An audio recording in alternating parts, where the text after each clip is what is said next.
Hello class. अपने online course के इस दूसरे लेक्चर में आज हम introduction to museum and museology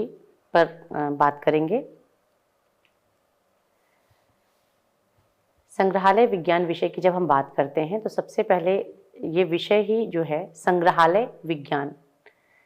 यानी कि संग्रहालय से जुड़ा हुआ जो विषय है या संग्रहालय को सिस्टमेटाइज करने का जो सब्जेक्ट है उसको हम संग्रहालय विज्ञान या संग्रहालय शास्त्र के नाम से जानते हैं। संग्रहालय शास्त्र के बारे में जब हम बात करते हैं तो ये जानना जरूरी होता है कि स्टडी ऑफ म्यूजियम्स के नाम से हम इसको समझते हैं, लेकिन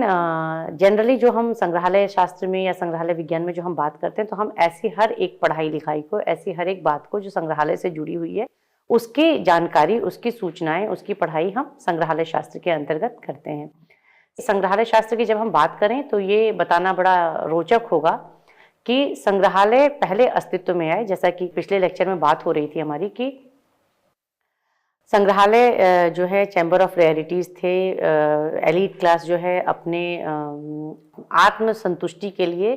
बहुमूल्य कलाकृतियों को एकत्र करते थे और अपने आसपास के लोगों को उनको प्रदर्शित करते थे। यही बहुमूल्य कलाकृतियाँ, यही जो कलेक्शन था उनका, जब बढ़ते बढ़ते ज़्यादा होता चला गया और बड़े समय तक इकट्ठा होता रह गया। मानिए किसी परिवार में 2-3 पीढ़ी तक लोगों ने इसे इकट्ठा किया, या कोई बड़े इंथ्यूजियास्टिक थे जो कलेक्टर थे और उन्होंने पूरी दुनिया घूम के कलेक्शन इकट्ठा किया, तो बाद के समय में इन कलेक्शंस को अपने घरों में रखने में उन्हें समस्या आने लगी, उन्हें दिक्कतें होने लगी। उनको कैसे रखा जाए कि सभी को दिखाना आसान हो, सभी एक तरह से नॉर्मल तरीके से देख सकें। बाद के समय में जब ये सभी के लिए जब ये खोला गया, ओपन फॉर ऑल जब होने लगा, या इन प्राइवेट कलेक्टर्स ने जब इन संग्रहों को जनसामान्य के हित के लिए संस्थाओं को दान देना शुरू किया ताकि वो अपने यहाँ इसका प्रदर्शन कर सकें, वो अपने यहाँ इसे दिखा सकें, तो इन कलाकृतियों के रखरखाव के लिए बहुत सारे नियमों की जरूरत पड़ने लगी। इन कलाकृतियों का रखरखाव जो था वो एक अलग तरीके से समस्या के रूप में सामने आने लगा, और तब जो नियम कानून, टेस्टेड ट्रस्टेड जो रूल्स थे जो समय के साथ काम आते गए, जैसे कि कलाकृतियों को पहले कमरों में, अलमारियों में रख देना और स्टूडियो या कैबिनेट के नाम से जानते थे, बाद के समय में उनके लिए लंबे पतले कमरे बनाए जाने लगे जिनमें उनको प्रस्तुत किया जाने लगा ताकि लोग एक तरफ से इन करके दूसरी तरफ से देखते हुए उनको निकल जाएं। या 1727 में एक किताब छपती है जर्मनी से, म्यूजियोग्राफिया के नाम से, और उसमें ये बताया जाता है कि जो पेंटिंग्स हम रखते हैं म्यूजियम्स में या इंस्टीट्यूशंस में, जो लोगों को दिखाने के लिए जो पेंटिंग्स हम रखते हैं उनको आई लेवल पे प्रस्तुत किया जाना चाहिए। खिड़कियों के बिल्कुल बगल में या खिड़कियों के बिल्कुल सामने उनको नहीं रखना चाहिए। उन पे लाइट एक सर्टेन वे में आनी चाहिए ताकि वो बहुत अच्छे से देखे जा सकें, उनके कोई छायाएं ना बने, कोई परेशानी, देखते समय कोई परेशानी ना हो। इस तरीके से छोटे छोटे रूल्स रेगुलेशंस बनते चले गए। तो ये बहुत इंटरेस्टिंग है कि म्यूजियम पहले अस्तित्व में आए हैं और म्यूजियोलॉजी उसके बाद में अस्तित्व में आई है। और म्यूजियोलॉजी असल में वो सारे tested and trusted rules regulations जो लंबे समय तक संग्रहालयों के रखरखाव में, कलाकृतियों के रखरखाव में उपयुक्त प्रतीत हुए, उन्हें हम, उनके कलेक्शन को ही हम म्यूजियोलॉजी के नाम से जानते हैं।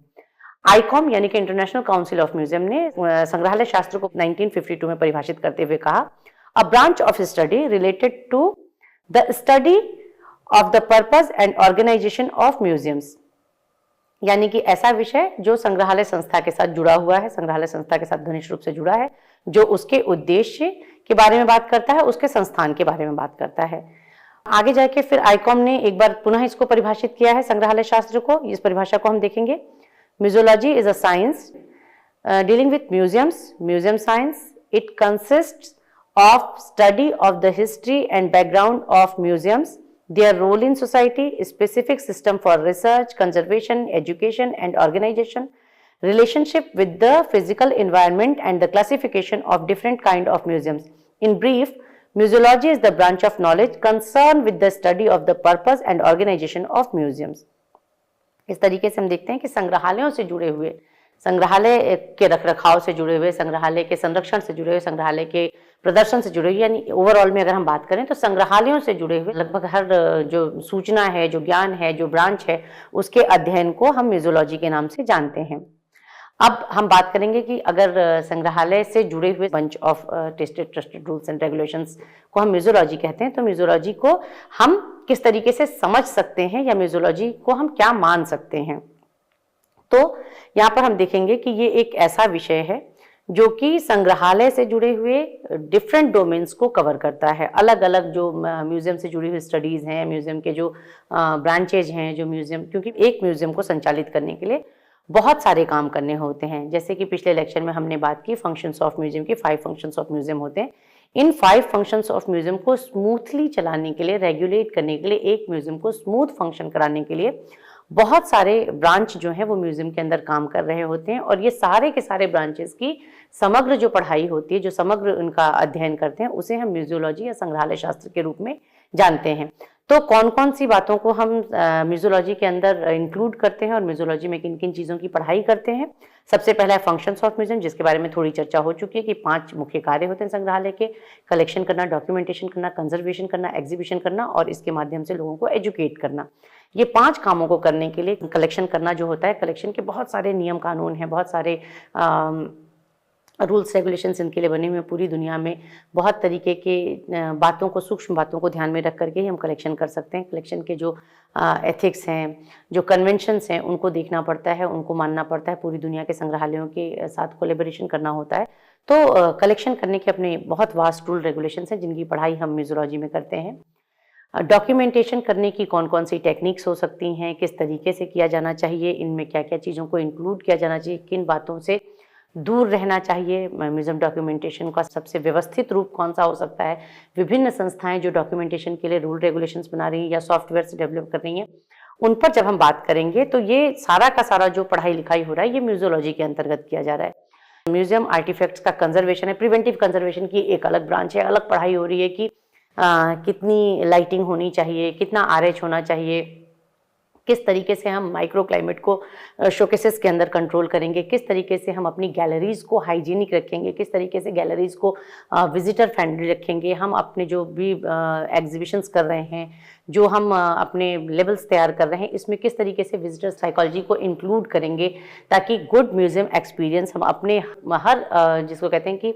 हर एज ग्रुप के विजिटर्स को, या कह सकते हैं कि हर आय और हर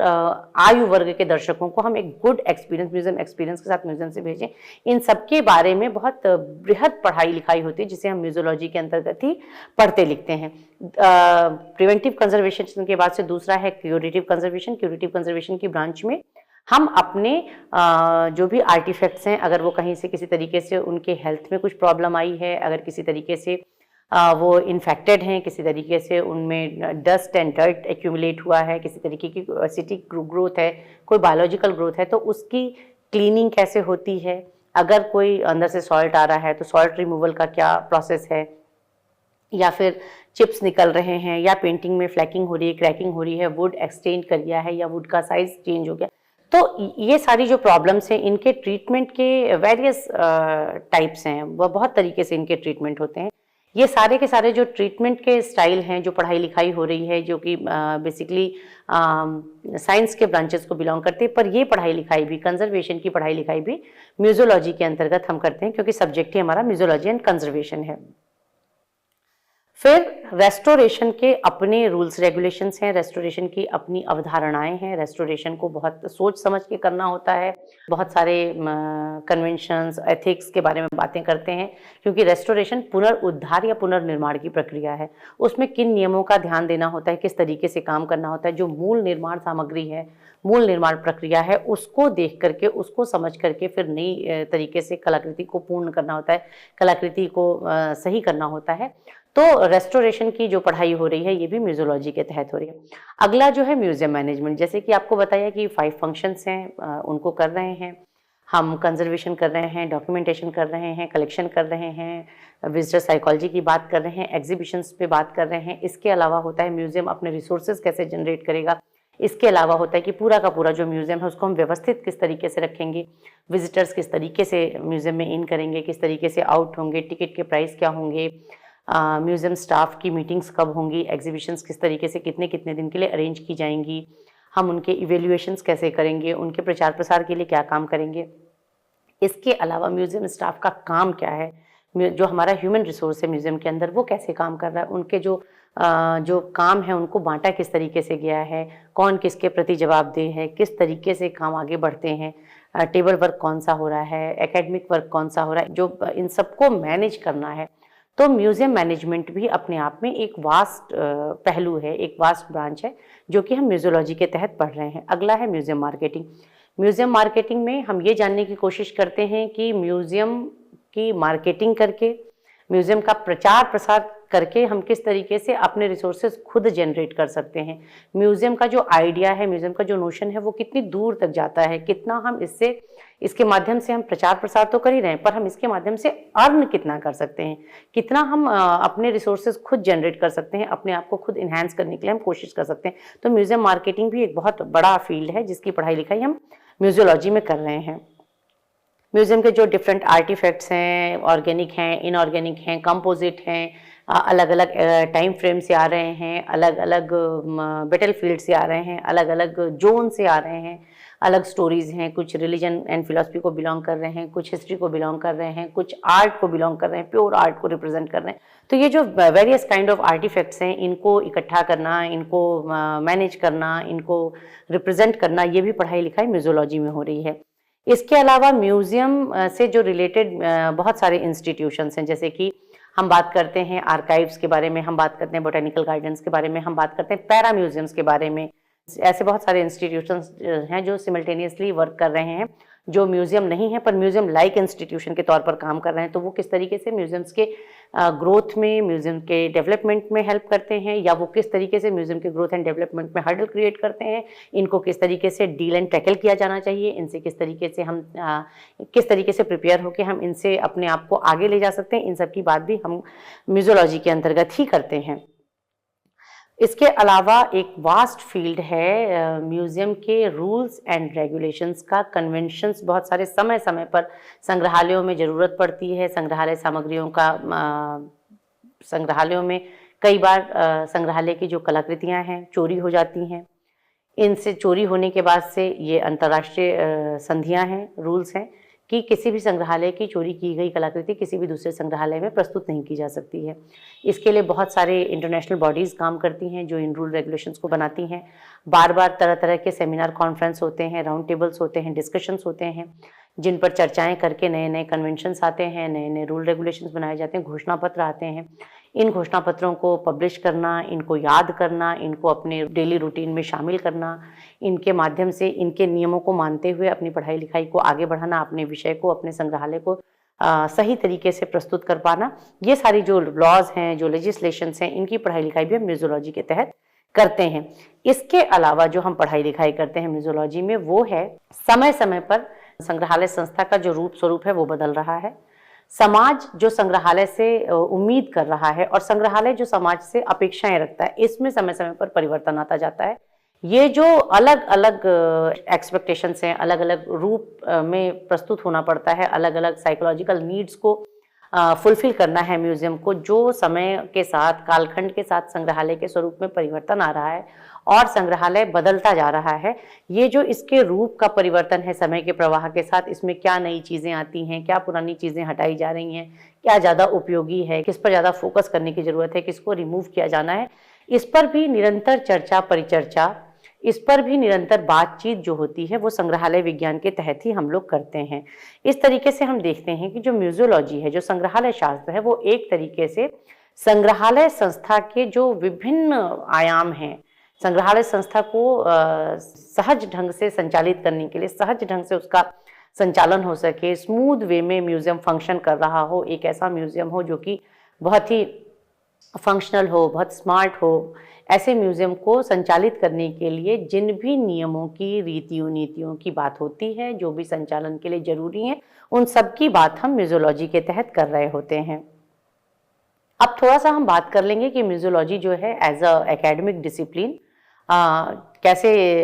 भारत में इसके बारे में किस तरीके से हम देखते हैं, कहाँ से शुरू होता है और कितनी जगहों पे पढ़ाया जाता है, इसके बारे में हम बात करेंगे। तो सबसे पहले ये बताना जरूरी है कि ब्रिटिश इंडिया में जो भारत का जो पहला संग्रहालय स्थापित हुआ वो था इंडियन म्यूजियम कोलकाता, जिसकी स्थापना का वर्ष सन 1804 माना जाता है। 1814 में इंडियन म्यूजियम कलकत्ता स्थापित होता है और इंडियन म्यूजियम कोलकाता के बाद में बहुत सारे संग्रहालय स्थापित हुए। संग्रहालयों की स्थापना के समय से ही इस बात की चर्चा शुरू हो गई, क्योंकि इंडियन म्यूजियम कोलकाता भी तभी अस्तित्व में आ पाया जब Royal Asiatic Society of Bengal के जो कलेक्शन थे उसको जब एज ए एग्जीबिशन प्रस्तुत करने की बात हुई, तो इंडियन म्यूजियम कोलकाता को संभालने के लिए डॉक्टर नेथेनियल वॉलिच ने अपने अवैतनिक क्यूरेटर के रूप में अपनी सेवाएं दी और तभी जाकर के इंडियन म्यूजियम स्थापित हुआ और इंडियन म्यूजियम फंक्शन कर सका।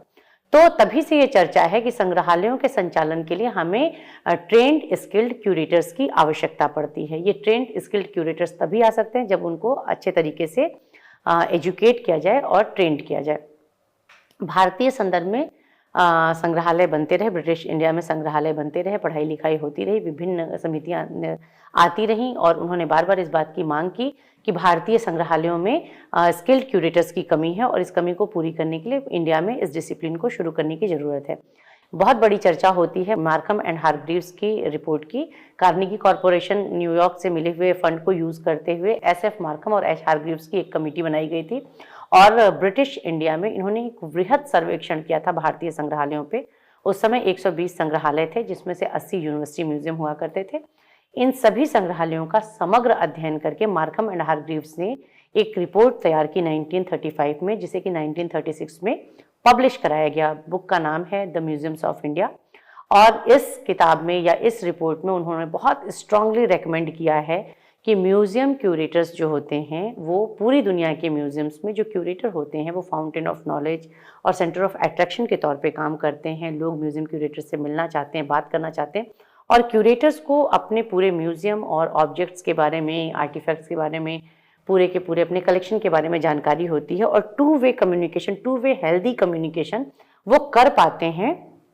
अपने विजिटर्स के साथ। पर इंडियन कॉन्टेक्स्ट में जब बात की जाए तो ट्रेंड क्यूरेटर्स के नहीं होने की वजह से और कई बार विषय से अनभिज्ञ लोगों के संग्रहालयों में बैठे होने की वजह से ना सिर्फ संग्रहालयों की दुर्दशा हो रही थी, संग्रहालयों की स्थिति खराब हो रही थी, आर्टिफैक्ट्स की स्थिति खराब हो रही थी, बल्कि जो दर्शकों का, जो जनता का जुड़ाव संग्रहालय के प्रति होना चाहिए, ज़्यादा से ज़्यादा लोग संग्रहालय देखने के लिए आएँ, संग्रहालय को जाने समझे, इस व्यवस्था में भी कहीं ना कहीं व्यवधान था। क्योंकि क्यूरेटर्स को अपने मूल जो उनका जो भी ड्यूटीज़ थी वो अपनी ड्यूटीज़ के बारे में बहुत अवेयर नहीं थे, वो अपने कलेक्शन को लेके, उनके कंजर्वेशन को लेके क्लियर नहीं थे। मार्कम एंड हार्ग्रीव्स की रिपोर्ट में ये भी देखने को मिलता है, पढ़ने को मिलता है कि बहुत सारी धूल जमी हुई है, बिल्कुल सफाई नहीं हुई है, सिस्टम बहुत अच्छे से काम नहीं कर रहा है क्योंकि सब लोग एक दूसरे को काम बताते हैं पर अपना काम करते नहीं हैं। इसकी वजह से भारतीय संग्रहालयों की स्थिति बहुत खराब हो गई थी। 1935 तक आते आते ये बात बहुत जोर शोर से होने लगी थी कि संग्रहालयों को संचालित करने के लिए ट्रेंड क्यूरेटर्स की जरूरत है और ये जो मांग थी ये पूरी हो पाई भारत के स्वतंत्र होने के बाद से। भारतीय संदर्भ में हम देखते हैं कि जो सबसे पहला जो इंस्टीट्यूट है MS यूनिवर्सिटी बड़ौदा ने अपने यहाँ संग्रहालय विज्ञान को एक विषय के तौर पर, एक पाठ्य विषय के तौर पर इंट्रोड्यूस किया, एक एकेडमिक डिसिप्लिन के तौर पर। इंडिया में MS यूनिवर्सिटी बड़ौदा के द्वारा सबसे पहले म्यूजियोलॉजी को इंट्रोड्यूस किया गया। बड़ौदा में इंट्रोड्यूस होने के बाद से एक सीक्वेंस में हम देखते हैं कि इंडिया में म्यूजियोलॉजी पढ़ाई जा रही है और बहुत सारी यूनिवर्सिटीज़ में इसको इंट्रोड्यूस किया गया। सबसे पहले हम देखते हैं MS यूनिवर्सिटी के बाद से कोलकाता यूनिवर्सिटी ने 1959 में अपने यहाँ म्यूजियोलॉजी को एज अ सब्जेक्ट इंट्रोड्यूस किया। तीसरा कोर्स भारत कला भवन म्यूजियम जो बनारस हिंदू यूनिवर्सिटी का म्यूजियम है वहाँ पे 1968 में इंट्रोड्यूस हुआ। 1968 से अगले 10 वर्षों तक ये विषय जो है एक डिप्लोमा कोर्स की तरह पढ़ाया गया और बाद में इसे मास्टर्स कोर्स के तौर पर रजिस्टर्ड किया गया। आज भी ये विषय बहुत अच्छे से यहाँ पे पढ़ाया जा रहा है और बड़ी संख्या में हमारे छात्र जो हैं वो नेट JRF लेते हैं और रिसर्च करते हैं, म्यूजियम क्यूरेटर्स हैं और टीचिंग में भी बहुत अच्छी प्लेसमेंट है। इसके अलावा और ऐसे बहुत सारे इंस्टीट्यूशंस हैं भारत में, लगभग 18-20 जगहों पर संग्रहालय विज्ञान पढ़ाया जा रहा है, जिसमें Indira Gandhi tribal university Amarkantak, national museum institute जिसे अब Indian institute of heritage management के नाम से जाना जा रहा है न्यू दिल्ली में। इसके अलावा Jiwaji University Gwalior, Rabindra Bharati University Kolkata, University of Rajasthan Jaipur, Delhi Institute of Heritage Research and Management, Indira Gandhi National Tribal University की बात हो गई। और इसके अलावा राजस्थान यूनिवर्सिटी में भी एज अ सब्जेक्ट पढ़ाया जा रहा है। बहुत सारे यूनिवर्सिटीज़ में डिप्लोमा कोर्स के तौर पर या सर्टिफिकेट कोर्स के तौर पर भी म्यूजियोलॉजी पढ़ाया जा रहा है। म्यूजियोलॉजी जो है वो UGC में रिकॉग्नाइज सब्जेक्ट है, सब्जेक्ट कोड है इसका, इसमें नेट का एग्ज़ाम कंडक्ट होता है और म्यूज़ोलॉजी की पढ़ाई लिखाई बड़े पैमाने पर इन इंस्टीट्यूट्स में की जा रही है, जिसमें एक चीज़ ध्यान देने योग्य ये है कि यहाँ पर सीट्स बहुत कम होती हैं, क्योंकि प्रोफेशनल सब्जेक्ट है, प्रोफेशनल पढ़ाई लिखाई होती है। और इसका उद्देश्य ये है कि हम अच्छे क्यूरेटर्स, कम लोगों को तैयार करें मगर अच्छे क्यूरेटर्स को तैयार करें, और उतने ही क्यूरेटर्स तैयार हों जितना कि जॉब फील्ड में सैचुरेट हो जाएं। इसके लिए फिर बाद में उनको इधर उधर जाना ना पड़े। इस वजह से कम इंस्टीट्यूट्स में कम सीट्स के साथ इस कोर्स को कंडक्ट किया जा रहा है। कोर्स की बहुत सारी पॉसिबिलिटीज़ हैं। इस कोर्स को करने के बाद से आप म्यूज़ोलॉजी एंड कंजर्वेशन में टीचर हो सकते हैं, आप म्यूज़ियम के क्यूरेटर हो सकते हैं, आप फ्रीलांस काम कर सकते हैं, आप बहुत सारे इंटरनेशनल जो प्रोजेक्ट्स आते हैं उन पर काम कर सकते हैं, और इसके अलावा म्यूज़ियम बनाना, म्यूज़ियम चलाना भी कर सकते हैं। वेरियस डोमेन्स जो म्यूज़ोलॉजी कवर करती है, म्यूज़ियम्स हैं, आर्ट गैलरीज हैं, आर्काइव्स हैं, zoological gardens, botanical parks, science centres, planetarium, aquarium, archaeological sites, architecture and historical buildings, library. इसके अलावा न्यू म्यूज़ोलॉजी पे बात करते हैं। म्यूज़ोलॉजी के अंतर्गत न्यू म्यूज़ोलॉजी का ही एक एडवांस फीचर है या एडवांस ब्रांच है। जैसे कि ट्रेडिशनल म्यूज़ोलॉजी में जो पढ़ाई लिखाई होती थी उसके अंतर्गत सिर्फ और सिर्फ टेंजिबल हेरिटेज को प्रिजर्व करने की बात की जाती थी। टेंजिबल हेरिटेज को ही संरक्षित किया जाता था, building plus collection plus staff plus visitor. इस फेनोमेना पे ट्रेडिशनल म्यूज़ियम्स काम कर रहे थे, पर 1980s में म्यूज़ियम के फील्ड में बहुत ज़्यादा परिवर्तन होता है, बहुत सारे चेंजेस देखने को मिलते हैं। म्यूज़ोलॉजिकल वर्ल्ड इस बात को समझ रहा था, संग्रहालय शास्त्री और संग्रहालय के लोग इस बात को समझने लगे थे कि हमारी डेफिनेशंस भले ये बात कहती हैं कि संग्रहालय जो है वो समाज की सेवा कर रहा है, समाज की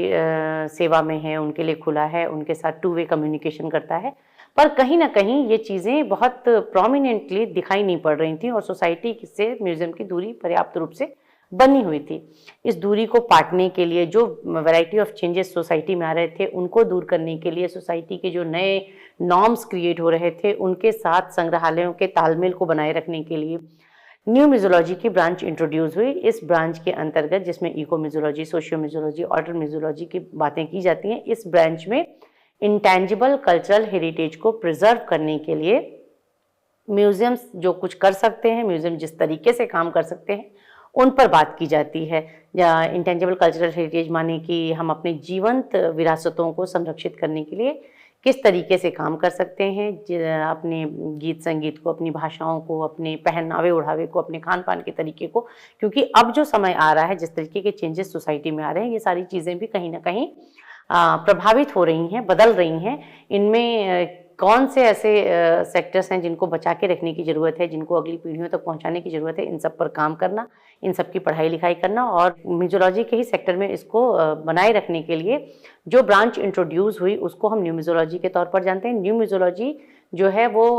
काम करती है, उसका जो एक सबसे शॉर्टेस्ट डेफिनेशन है, ब्राज़ीलियन म्यूज़ोलॉजिस्ट रेने रिवर्ड ने इसको दिया है, उनके अकॉर्डिंग है territory plus heritage plus local population plus collective memory. इसके माध्यम से एक क्षेत्र, एक वहाँ की विरासतें, वहाँ के लोकल लोग और उनकी कलेक्टिव मेमोरी के माध्यम से इंटेंजिबल कल्चरल हेरिटेज को प्रिजर्व करना, प्रेजेंट करना, ये जो है न्यू म्यूज़ोलॉजी का ब्रांच है। इसमें कुछ इसमें एक तरीके से हम कह सकते हैं कि जो कॉन्सेप्ट है, बेसिक कॉन्सेप्ट है, वो है म्यूजियम विदाउट वॉल। एक ऐसा संग्रहालय जो किसी एक टेरिटरी को प्रस्तुत कर रहा है, एक टेरिटरी को उसके हेरिटेज के शुद्धतम रूप के साथ प्रस्तुत करने की कोशिश कर रहा है, जहां पर वहां की लोकल जो पॉपुलेशन है, जो लोकल कम्युनिटी है, वो भी अपनी विरासतों को संरक्षित कर रही है, सुरक्षित कर रही है, प्रस्तुत कर रही है, लोगों के सामने ले जा रही है। और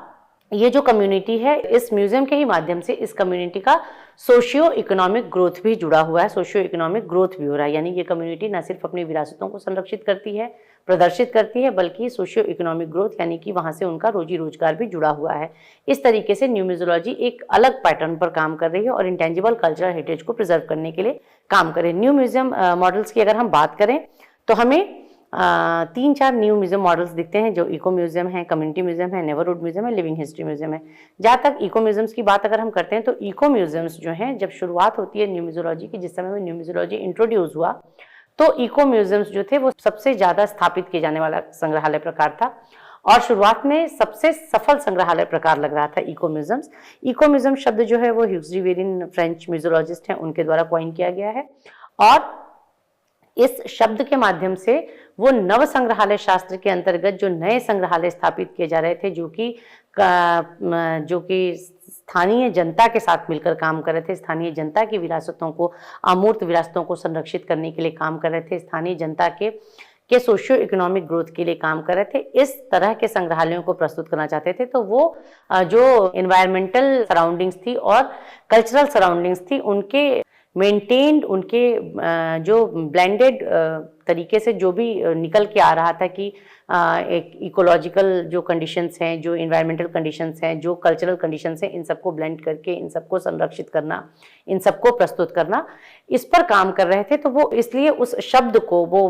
इन्वायरमेंटल से जोड़ने के लिए, इन्वायरमेंट से, सराउंडिंग से जोड़ने के लिए, तो उन्होंने इको शब्द का प्रयोग म्यूजियम्स के साथ किया और इको म्यूजियम टर्म कॉइन किया, जिसका मतलब था नए प्रकार के संग्रहालय जो कि केवल विरासतों को संरक्षित नहीं कर रहे हैं, बल्कि वो पारिस्थितिकी में और संस्कृति में और जो एक टेरिटरी में जो व्याप्त है, उन विरासतों को संरक्षित कर रही थी। शुरू में ये म्यूजियम मॉडल बहुत ज़्यादा तेजी से स्थापित हुए, पूरे यूएसए में, ऑस्ट्रेलिया में, यूरोप में बहुत सारे म्यूजियम्स ऐसे बनाए गए। और बाद के समय में धीरे धीरे फिर ये कॉन्सेप्ट जो है, नेबरहुड म्यूजियम जो है, वो एक अलग तरीके का संग्रहालय था, जिसमें मेन म्यूजियम जो है उन कम्युनिटीज तक जाने का प्रयास कर रहे थे जो संग्रहालय तक नहीं आ पाती थी